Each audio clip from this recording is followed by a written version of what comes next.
Take a look around your school or any public building, and it won't be long before you come across signs like these.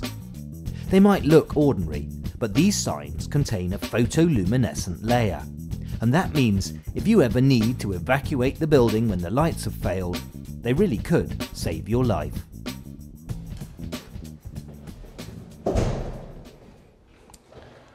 So you can see immediately the escape route from the safety signs.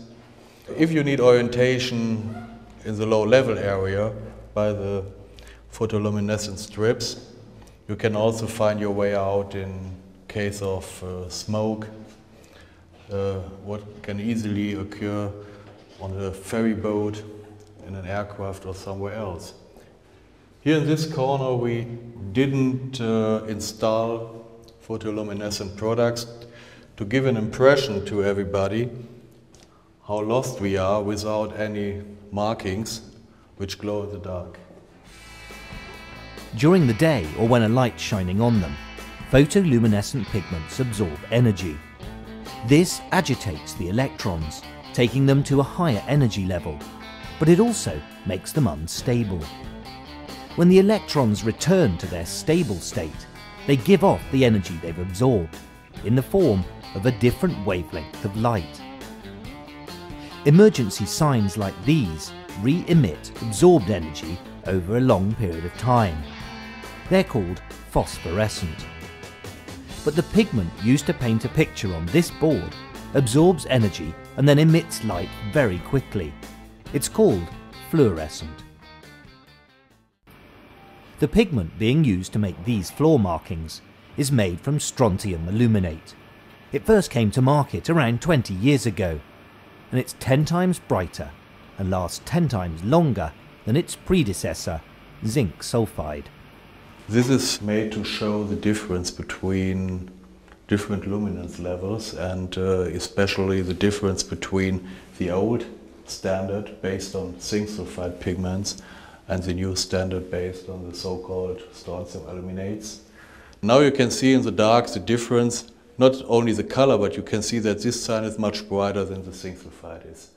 And it comes more clear the longer we wait, because the decay in the first minutes is very fast.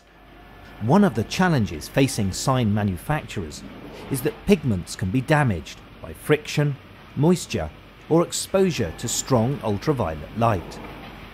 Because these signs are also likely to be used in an area with heavy traffic, they have a protective barrier printed on top.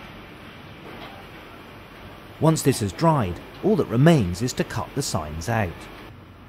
But as with all safety products, a few signs from each batch have to be tested to make sure they meet the required standard.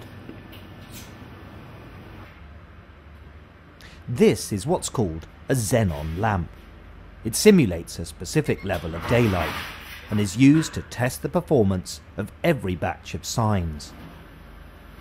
A sample sign is placed under the light for 5 minutes. It's then transferred to a lightproof box.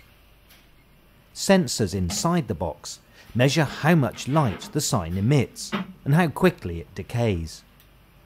It's one of a number of tests used for quality control and in the development of new products.